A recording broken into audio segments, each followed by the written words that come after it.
পানী চানি নালাগে। হেল্ল' এভৰিৱান, পুনৰ এটি নতুন ভিডিঅ'ত আপোনালোকক সকলোকে স্বাগতম জনাইছো। তো গাইজ আজি বজাৰৰ পৰা কিনি আনিছো কচ মাছটো। কচ মাছটো আজি তাৰমানে কেনেকুৱা ধৰণৰ বনাও, কেনেকুৱা কি কৰোঁ সকলোকে আপোনালোকক একফালৰ পৰা দেখুৱাই গৈ আছো।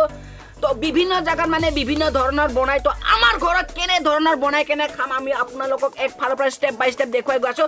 তো বলক গাইজ আজিৰ এই ভিডিঅ'টো এইখিনিৰ পৰা আৰম্ভ কৰোঁ।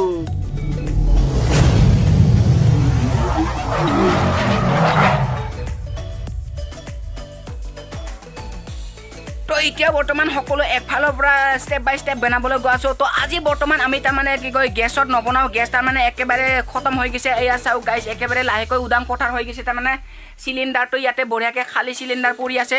তো এতিয়া বৰ্তমান বাহিৰত আমি চৌকাত বনাম। তো এতিয়া কচ মাছ আনিছোঁ আৰু এইফালে আছে বিলাহী। একেবাৰে এইটো কেৰাহীটো হ'ল 1707 মানতে এইটো কেৰাহীটো কিনা।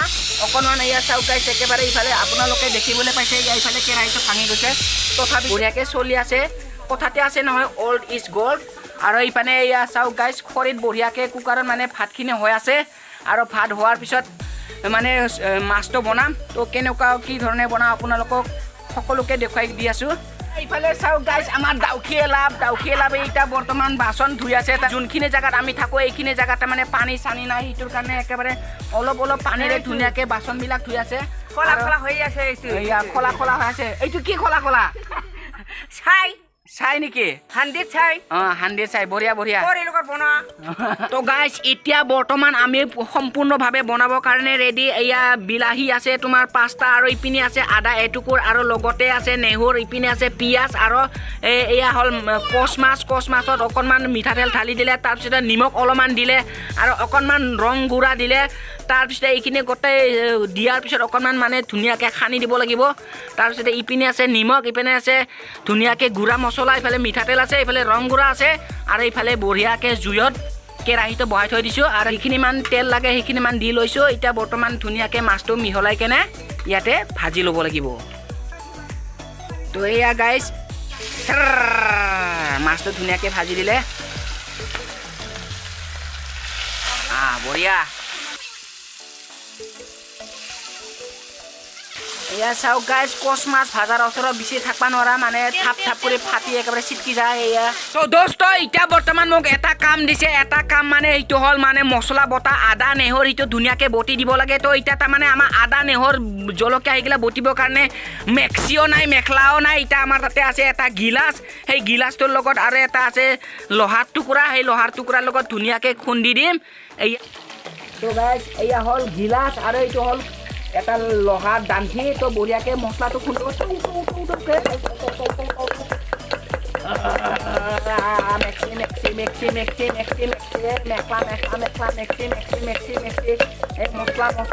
মছলা আদা নেহৰ মছলা জলকীয়া। তো গাইছ, এয়া 1 মিনিটতে একেবাৰে থৌ খুন্দি কেনে আদা নেহৰ জলকীয়া একেবাৰে ধুনীয়াকৈ পেষ্ট কৰি ল'লোঁ। এয়া চাওক গাইছ, মাছখিনি সম্পূৰ্ণভাৱে ভাজা হৈ গ'ল। এতিয়া ধুনীয়াকৈ মাছটো উঠাই থৈ দিব লাগিব। এয়া চাওক গাইছ, ধুনীয়া একেবাৰে কালাৰফুল হৈ গৈছে, মজা। পিঁয়াজ দি দিলে এতিয়া বৰ্তমান ইয়াতে ধুনীয়াকৈ দিম। এয়া চাওক গাইছ, আদা নেহৰ পেষ্ট কৰা। অকণমান আৰু আঞ্জাটো অকণমান বনাম না, বেছি নহয়, এইটোৰ কাৰণে সেই হিচাপত তাৰমানে ধুনীয়াকৈ মছলাটো অকণমান দিছোঁ। মাংস বেছি হ'লে বা মাছ বেছি হ'লে মাংস মানে মছলাটো অলপ বেছিকৈ লাগে। এয়া অকণমান নিমখ দি দিলোঁ, আৰু এতিয়া বৰ্তমান অকণমান হালধি পাউডাৰ দি দিলোঁ। এয়া এতিয়া লাহে লাহেকৈ কৰচৰ লগত ধুনীয়াকৈ মিহলাই দিব লাগিব, আৰু অকণমান দি দিলোঁ জিৰা পাউডাৰ। তো এনেকুৱা ধৰণৰ লাহে লাহেকৈ ধুনীয়াকৈ মিলাই দিলোঁ। এয়া চাওক গাইছ, এতিয়া বৰ্তমান বিলাহীটো ঢালি দিলোঁ। বিলাহীটো ঢালি দিয়াৰ পিছত অকণমান এনেকুৱা লাহে লাহেকৈ কৰচেৰে মিলাই দিব, যাতে কি কয় ধুনীয়াকৈ পিঁয়াজ আদা নেহৰ গোটাই তেল নিমখ গোটাই মানে লাগি যায়। তো গাইছ, এতিয়া বৰ্তমান একেবাৰে 5-10 মিনিটৰ কাৰণে ধুনীয়াকৈ ঢাকি থৈ দিলোঁ। এয়া চাওক গাইছ। তো গাইছ, এয়া 10 মিনিটৰ ভিতৰত ধুনীয়াকৈ একেবাৰে উঠাই দিলোঁ। এয়া চাওক গাইছ, বিলাহীখিনি বঢ়িয়াকৈ ধুনীয়াকৈ সিজি গৈছে, একেবাৰে কালাৰফুল বঢ়িয়া, একেবাৰে দেখাতে খাওঁ খাওঁ লাগি আছে।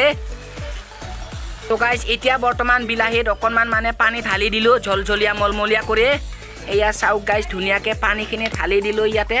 তো গাইজ এতিয়া 10 মিনিটমান বিলাহী আঞ্জাটো উতল অহাৰ পিছত এয়া ধুনীয়াকৈ কচ মাছখিনি তাতে ঢালি দিম এতিয়া বৰ্তমান ধুনীয়াকৈ ঢালি দিব গৈ আছোঁ এয়া এতিয়া দিম বিলাহী আঞ্জাত কচ মাছখিনি বাপৰে গৰম গৰম গৰম গৰম বিলাহী আঞ্জাত কচ মাছখিনি ধুনীয়াকৈ ঢালি দিলোঁ এয়া ঢালি দিয়াৰ পিছত এইটো লাহে লাহেকৈ এনেকৈ লাহে লাহেকৈ লাৰি দিছোঁ এয়া গাইজ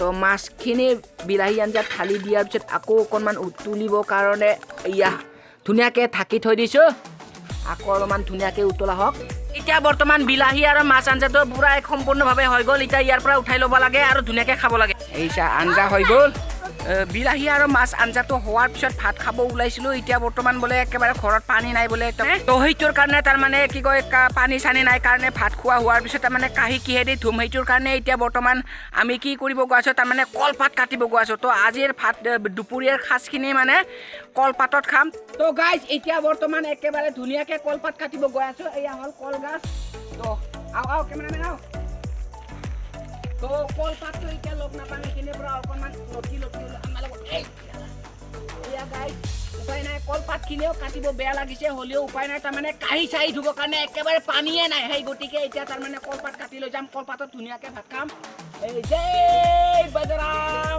বলী তো গাইজ এয়া ধুনীয়াকৈ কলপাতটো কাটি ল'লোঁ কাটি লোৱাৰ পিছত এতিয়া ধুনীয়াকৈ কলপাতটো এনেকুৱা ফালি কেনে একেবাৰে ধুনীয়াকৈ ধুই চুই লৈ কেনে বঢ়িয়াকৈ ইয়াতে ভাত সাজি কেনে খাম তো বলক গাইজ আপোনালোকক দেখাই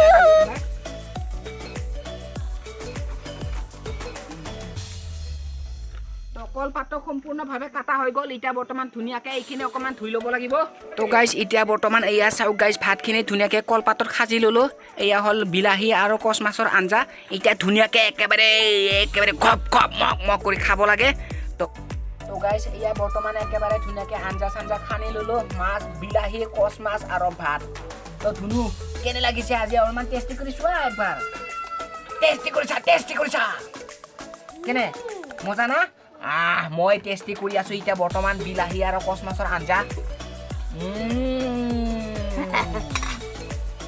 মজা মজা একেবাৰে মজা লাগছে একেবাৰে কাঁহী চাহী নাই আজি ধুনীয়াকৈ একেবাৰে কলপাততে খাম তো গাইজ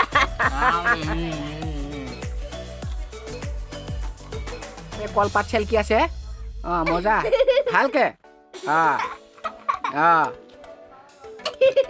পানী চানী নালাগে ধুবা চুবা নালাগে চেলকো ভাল চাকে কলপাতত খাই কেনে বহুত ভাল লাগিল আৰু বহুত জুতি লাগিল একেবাৰে পেট ভৰাই কেনে দাবাই কেনে খাই দিলোঁ সেয়ে আপোনালোকেও খাম বুলি ভাবিছে তে কেতিয়াবা খাই চাব কলপাতত খাই কেনে বহুত জুতি লাগে মজা লাগে বহুত একেবাৰে ভাল লাগে তো গাইজ আজিৰ এই ভিডিঅ'টো বাছ এইখিনিতে সমাপ্ত কৰিম বুলি ভাবিছোঁ যদিহে ভিডিঅ'বোৰ চাই কেনে ভাল লাগে লাইক কমেণ্ট শ্বেয়াৰ ছাবস্ক্ৰাইব কৰি দিব তো গাইজ অতি সোনকালে আকৌ এটি নতুন ভিডিঅ'ত লগ পোৱাৰ আশাৰে আজিৰ এই ভিডিঅ'টো ইমানতে সামৰিছোঁ বাই বাই জয় অসম বন্দে মাতৰম